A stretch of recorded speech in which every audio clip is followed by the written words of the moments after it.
Podcast Exegese e Exposição. Exegese on demand para você.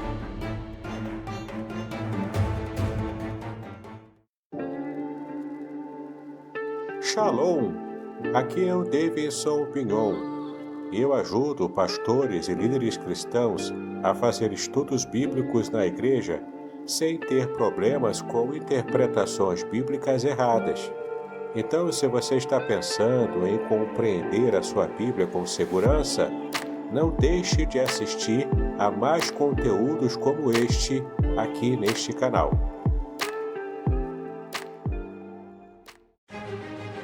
Prepare-se para uma jornada única e transformadora. Nas 346 páginas deste livro emocionante, Davidson Pignon mergulha nas profundezas do Salmo 91, revelando segredos escondidos na língua original hebraica, palavra por palavra, versículo por versículo, com linguagem simples e conteúdo profundo. Este livro é a chave para a compreensão de uma proteção divina extraordinária. Descubra como aplicar essas revelações originais à sua vida. Davidson Pignon, autor reconhecido, editora Contextualizar. Uma obra que irá transformar sua jornada espiritual. Proteção divina no curso da vida. Revelações originais do Salmo 91. Disponível agora. Não perca a oportunidade de ter esta revelação em suas mãos.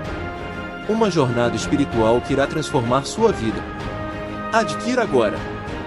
Davidson Pignon, editora Contextualizar. Seja abençoado pelo Salmo 91. Adquira o seu hoje mesmo. Nesse momento, nós vamos estar começando a nossa meditação na Palavra de Deus. E vamos falar hoje sobre o tema da família. O nosso tema é Famílias sob o domínio da graça. De fato, nós precisamos trabalhar esse tema, não apenas porque é o mês de maio, o mês da família, mas porque é um tema muito precioso e muito importante para a nossa sociedade e para a nossa igreja também. Então, estamos meditando nesse período sobre o tema Família sob o domínio da graça. E hoje vamos pensar também sobre a fundamentação da graça na família. Nós sabemos que em muitas ocasiões vivemos numa sociedade que tem buscado viver, ou pelo menos aparentar, uma vida feliz. E as redes sociais estão aí para poder contribuir para essa vida feliz, só que é falsa, é fake. Porque as pessoas tiram fotos sorridentes, tiram fotos viajando, comendo os pratos mais bacanas, mais bonitos e caros que você possa imaginar. Tem pessoas que fazem toda uma apresentação fake para estar mostrando uma pretensa realidade que na verdade não é real, que na verdade não existe. E muitas famílias também são apresentadas na internet com aquele sorriso Colgate, aquele sorriso, brilhante, que você acha que, olha, tudo é às mil maravilhas com ele. Aí você começa a pensar na sua própria vida, você começa a pensar na sua própria família e fica refletindo, será que é isso tudo mesmo? Porque eu não consigo ter uma família tão perfeita assim. Eu não consigo ter um sorriso Colgate na minha família. Eu não consigo fazer com que a minha experiência familiar seja tão rica, tão bela, tão bonita, tão perfeita, tão brilhante quanto essa que eu vejo nas redes sociais. Olha, eu digo para você que muitas vezes a gente, quando se compara com essas vidas aparentemente perfeitas, e a gente fica para baixo. E a gente às vezes fica se perguntando, será que eu de fato estou agradando a Deus com o meu jeito de ser? Será que, de fato, Deus está se agradando da minha família? Será que a minha família é tão abençoada assim? Porque há um desnível na comparação. Há um tipo de experiência que nós podemos viver e que pode nos passar a mensagem de que precisamos ainda mais da bênção do Senhor. E isso, meu querido, minha querida, é o mais importante na nossa vida. Por que eu digo isso? Porque só precisa da graça de Deus na família quem reconhece que de fato é dependente do Senhor. Famílias que se apresentam perfeitas, que olha, tudo é perfeito ali, tudo é muito bonito, tudo é muito belo. Muitas vezes esse verniz de felicidade está apenas tapando o sol com peneira. Está apenas fazendo com que as pessoas enxerguem um aparente teatro, que na verdade espelha uma vida que não existe. Então, nós que reconhecemos a nossa dependência de Deus, sabemos que precisamos da graça do Senhor para termos uma vida familiar realmente significativa, realmente feliz.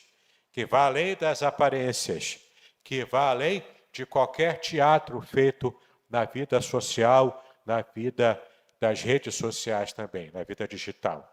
Mas que possamos criar realmente uma realidade que possa trazer para nós a certeza de que somos alvos da graça do Senhor.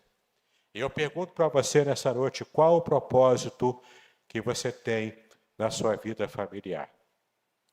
Você quer apenas estar espelhando uma aparente felicidade e perfeição na sua família? Ou você prefere enxergar a sua família como de fato ela é, com o seu lado bonito, com o seu lado feio, mas enxergar a realidade de como se apresenta a sua família, para que de fato você possa ter condições de, em Cristo Jesus, alcançar a graça de Deus também na sua vida familiar. Ora, nós sabemos bem o que significa o conceito de graça. A palavra graça, de acordo com a Bíblia, significa uma bênção, um presente que a gente recebe sem que a gente tenha merecimento para receber esse presente. Ou seja, eu recebo um favor de Deus, embora eu não tivesse merecendo esse favor, mas ainda assim Deus me abençoa, Deus me dá esse favor. Isso é graça, de acordo com a Bíblia. E quando eu digo que a minha família ela está totalmente submersa na graça de Deus, ela está completamente submetida à graça de Deus, eu estou dizendo de que eu preciso dessa graça. Eu estou dizendo que eu e a minha família não somos perfeitos. Eu estou dizendo que eu e a minha família não temos condições de espelhar uma perfeição por nós mesmos, mas precisamos da graça de Deus, da ação de Deus, do poder de Deus, trabalhando na minha vida, na minha família. E eu quero trabalhar com vocês aqui 3 tópicos sobre a graça de Deus na família. Eu quero mostrar para vocês aqui 3 versículos que apontam para nós a graça sendo vivenciada, sendo experimentada de modo real, de modo concreto, e não de modo fake na nossa família. E a primeira bênção que nós podemos perceber nesses fundamentos bíblicos para a graça de Deus revelada na minha família é a mais básica de todas. O maior fundamento é o mais básico de todos. É o fundamento da salvação pela graça de Deus quando ela chega na minha experiência familiar. Abra a palavra de Deus em Efésios capítulo 2,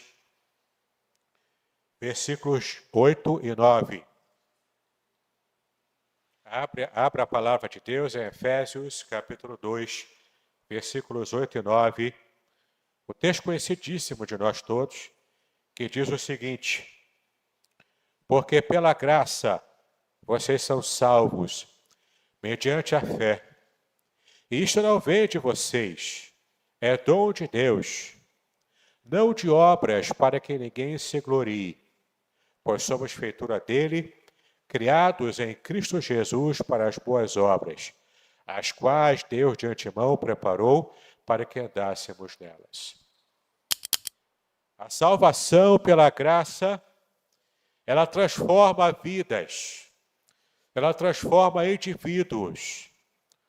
Mas a salvação em Cristo Jesus, operada pela graça de Deus, ela também transforma famílias.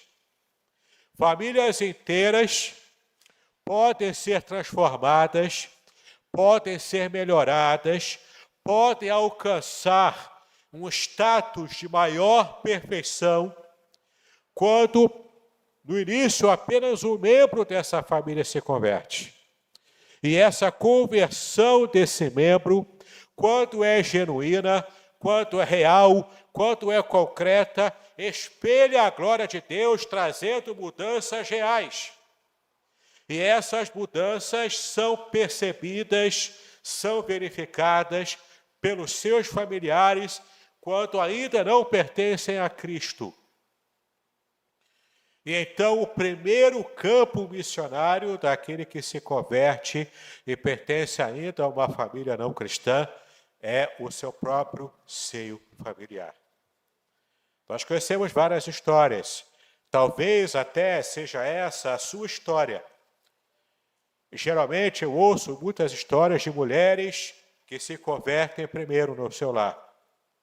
O marido não é crente, os filhos ainda não são crentes. Mas aquela senhora, aquela mãe, ela se converteu, entregou o seu coração para Jesus. E muitas vezes ela leva anos testemunhando em casa, orando pelos seus familiares, buscando a presença de Deus para santificar o seu próprio lar. E com o tempo, a graça de Deus também chega e alcança todos os seus familiares. Essa, por exemplo, foi a experiência da minha sogra, Dona Mércia. Ela se converteu já desde muito cedo, desde criança ela havia se convertido. Quando ela saiu lá do Nordeste para poder vir aqui para o Rio de Janeiro.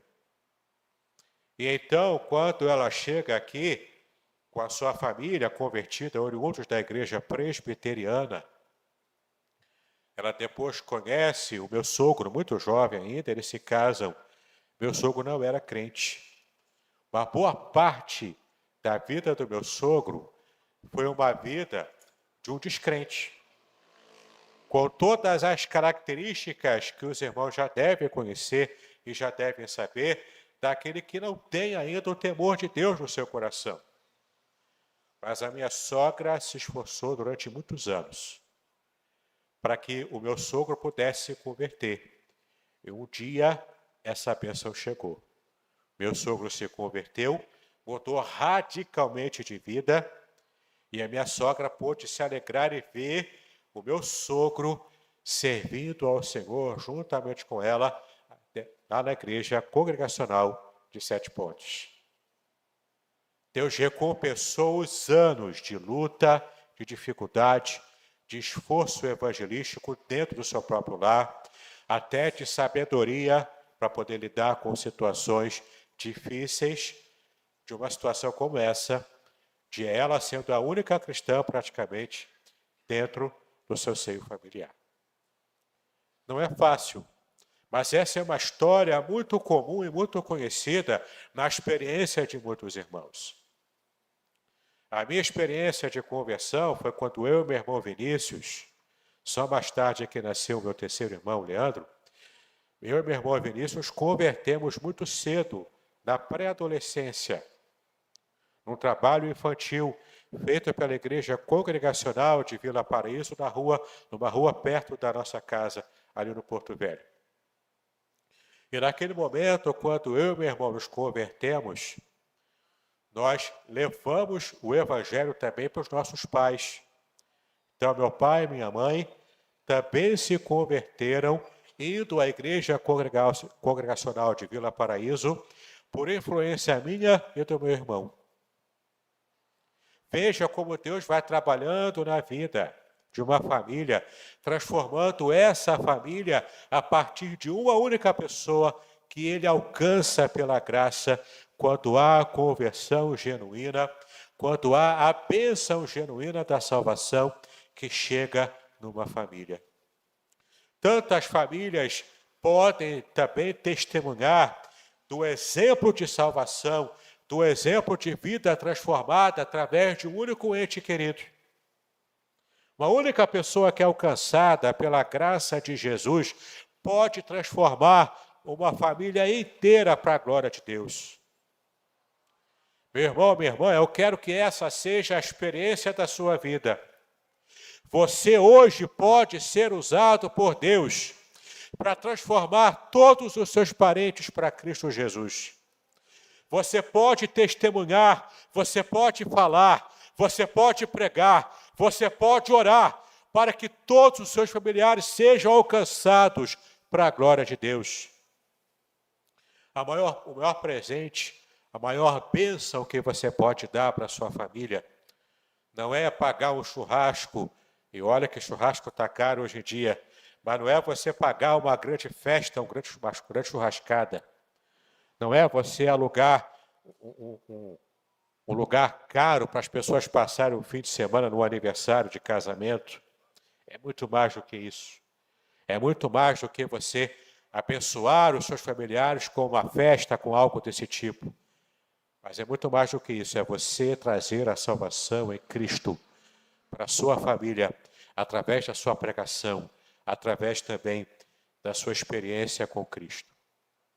O preço a pagar às vezes é alto, mas sim, a graça de Deus manifestada na sua família começa pela graça de Deus manifestada na sua salvação individual. Você quer a bênção de Deus na sua vida, na sua família? Primeiro, entregue o seu coração ao Senhor Jesus.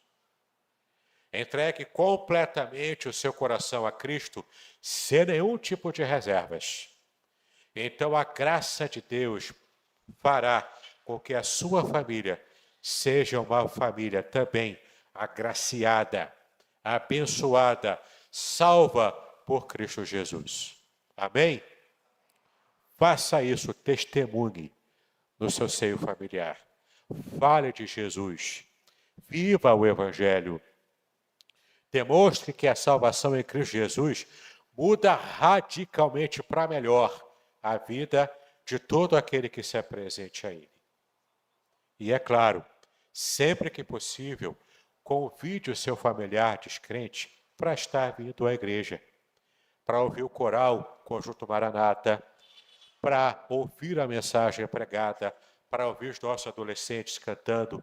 Traga visitantes, traga familiares aqui em nossos cultos. É um ambiente familiar, é um ambiente abençoador, é um ambiente onde Deus vai trabalhar.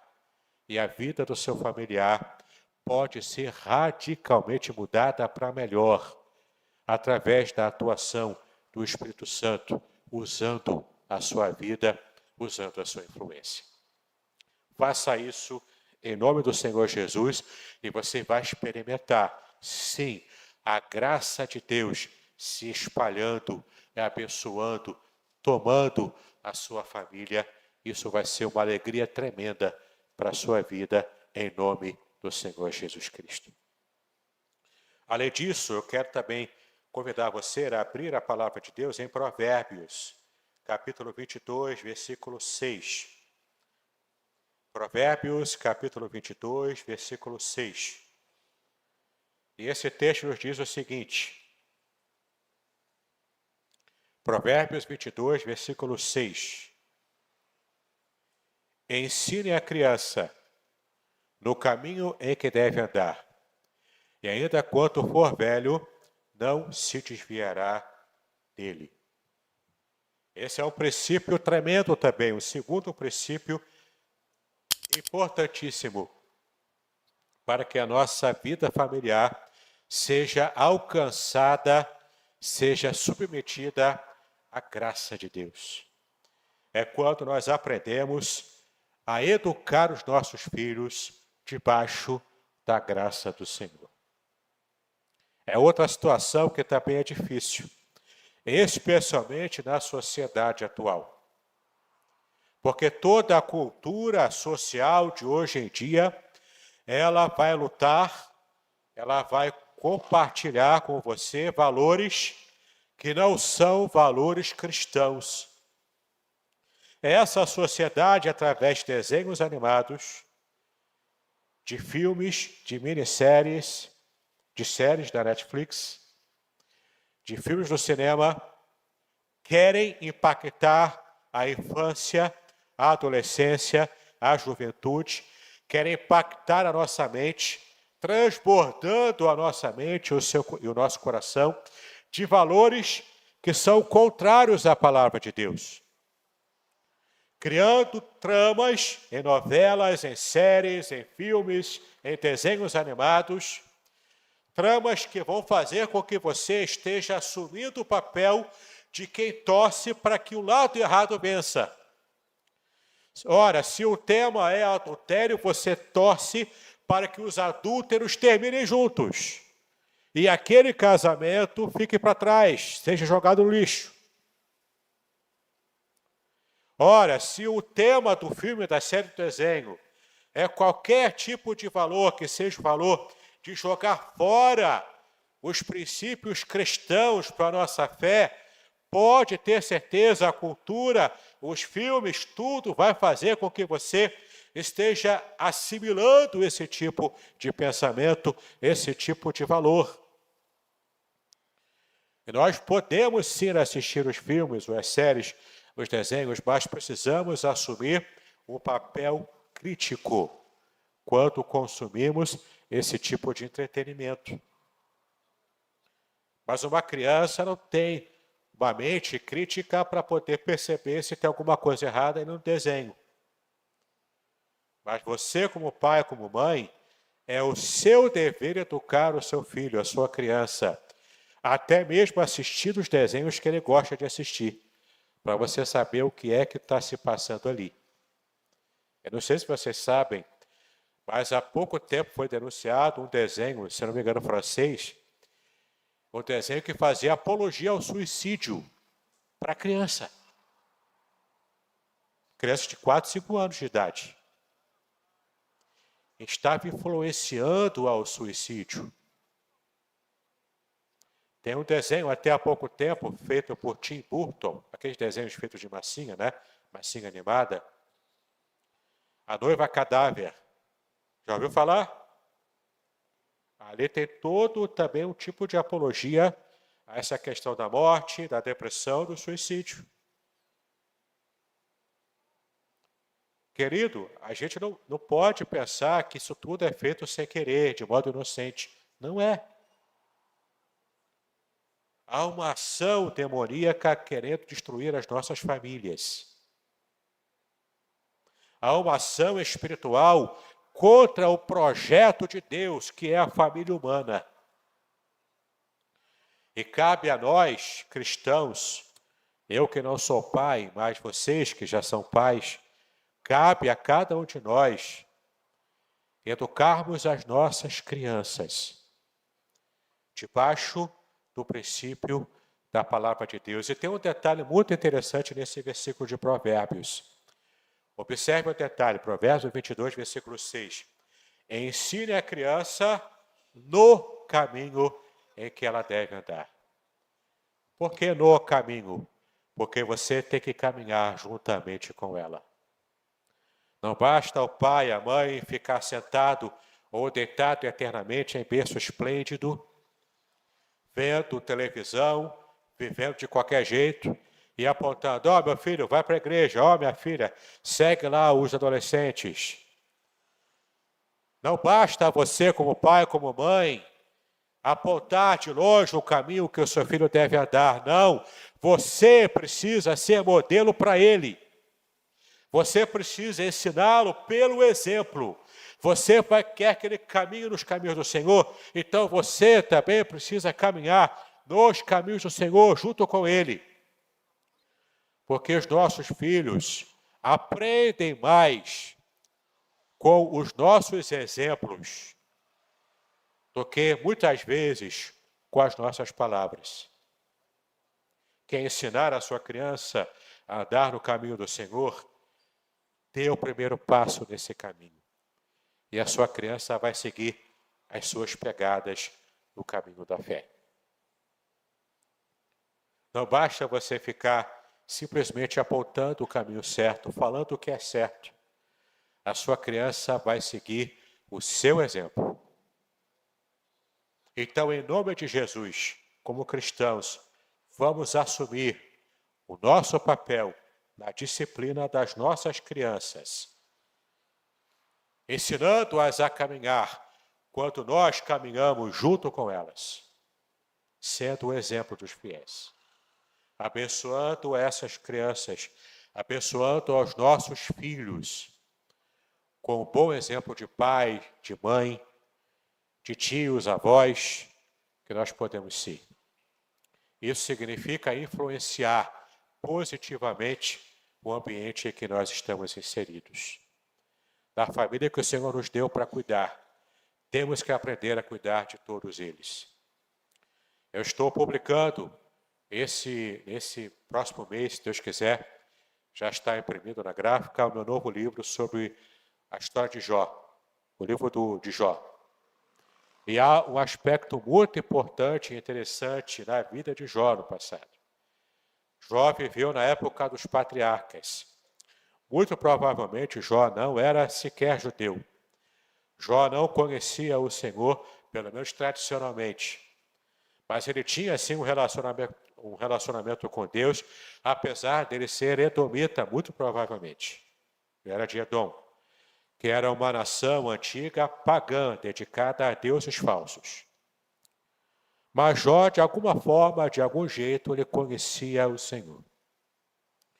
E uma característica muito importante na vida de Jó, ele era um homem perfeito, ele era um homem digno da fé que ele carregava, ele era um homem temente a Deus, ele era um homem íntegro, a Bíblia diz, o próprio Deus dá testemunho disso na vida de Jó.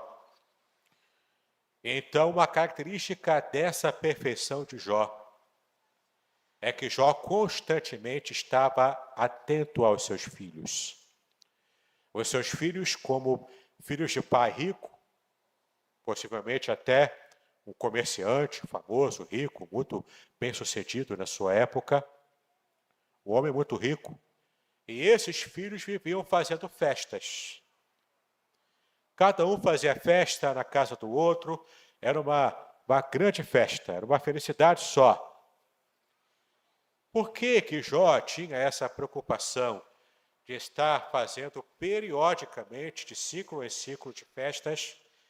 Ele sozinho, como sacerdote do seu lar, ele fazia sacrifícios e clamava a Deus em favor dos seus filhos. Porque pairava no coração de Jó a dúvida de que possivelmente os seus filhos estivessem blasfemando contra Deus ou fazendo alguma coisa que estivesse entristecendo e afastando o coração de Deus da sua família. Alguma coisa Jó estava percebendo no dia a dia dos seus filhos. Isso trazia preocupação ao coração dele. Ele estava atento, ele estava preocupado, ele não estava passivo às suas atribuições como chefe espiritual do lar. Pelo contrário, ele agiu de modo bastante coerente com a fé que ele professava. Ele então colocava periodicamente a sua família na presença de Deus. É claro que essa atitude não impediu que a família de Jó fosse atingida pela calamidade. Mas é claro, isso não invalidou a atitude correta de Jó com respeito à sua família. Nós, quando nos convertemos, nós, quando assumimos o nosso papel como sacerdote do nosso lar, como educadores dos filhos, isso não impedirá que dificuldades se apresentem. Isso não vai, de modo algum, ser um empecilho para que o diabo não nos ataque. Não.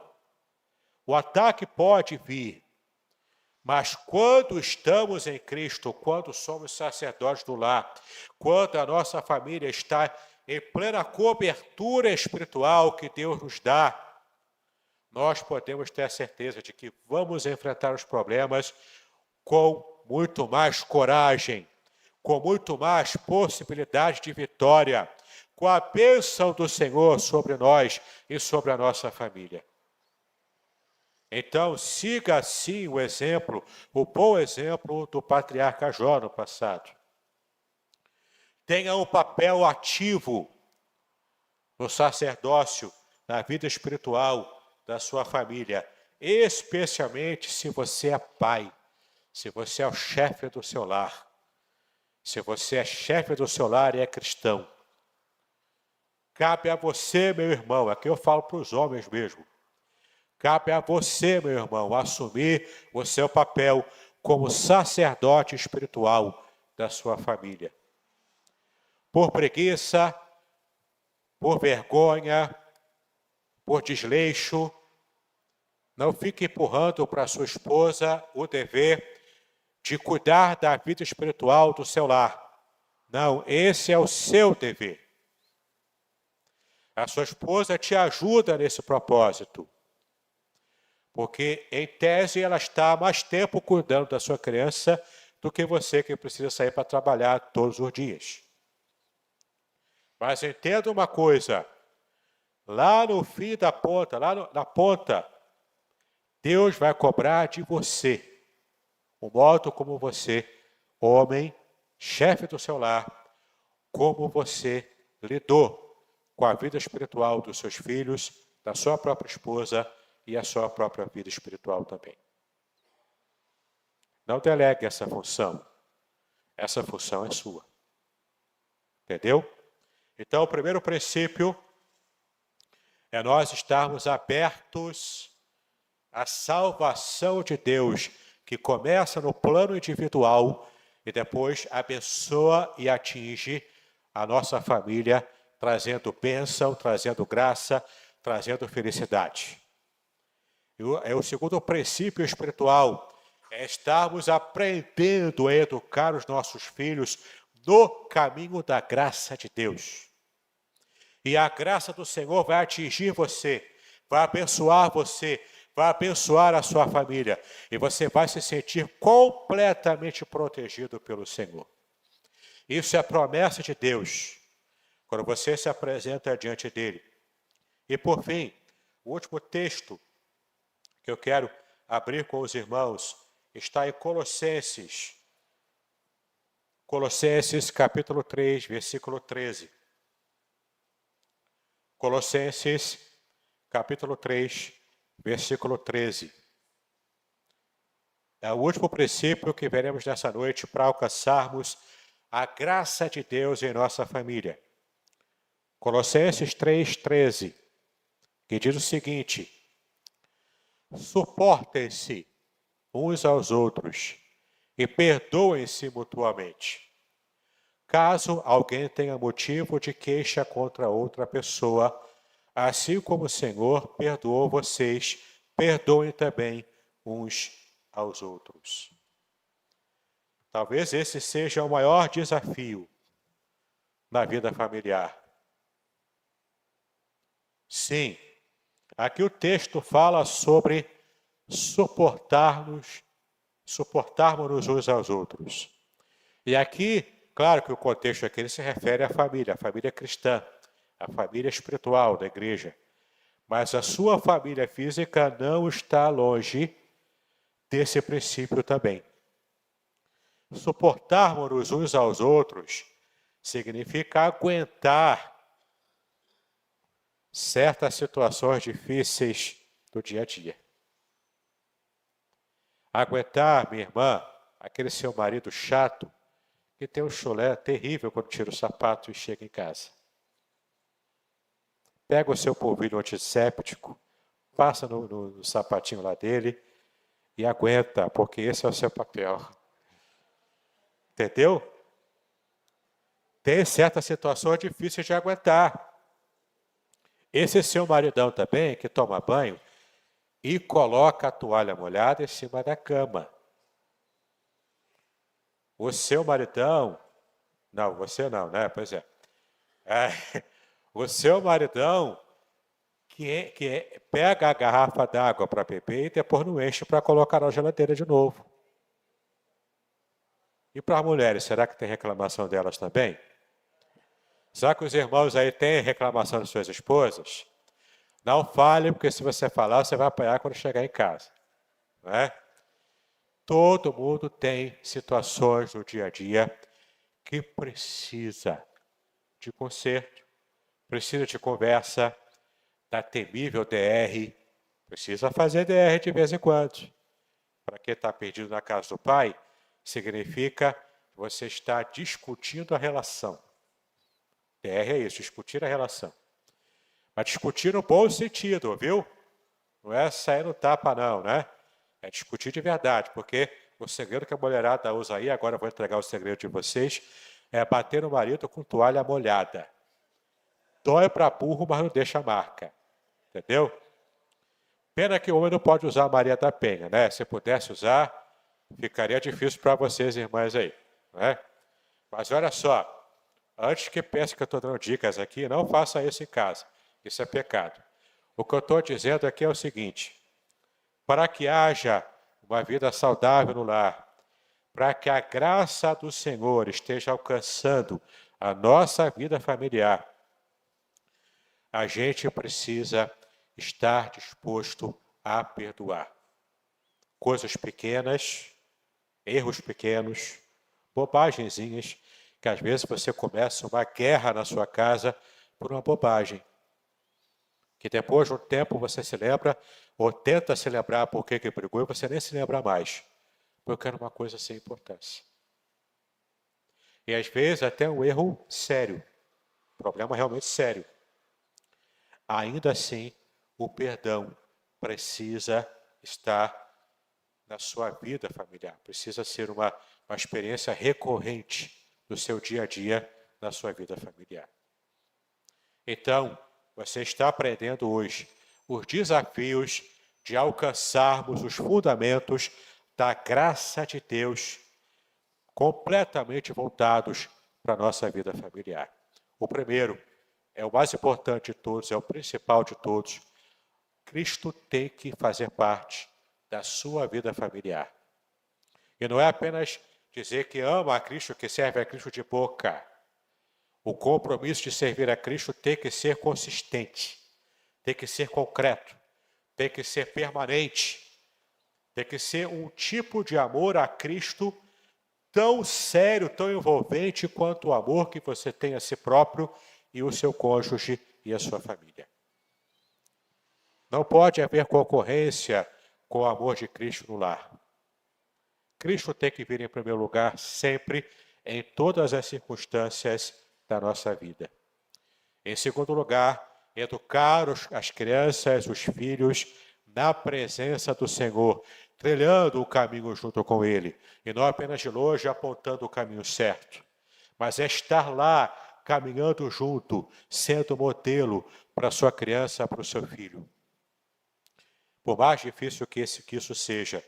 Em terceiro lugar, talvez o mais difícil de tudo, você estar disposto a estar se reconciliando, reconhecendo quando errar, perdoando, pedindo perdão.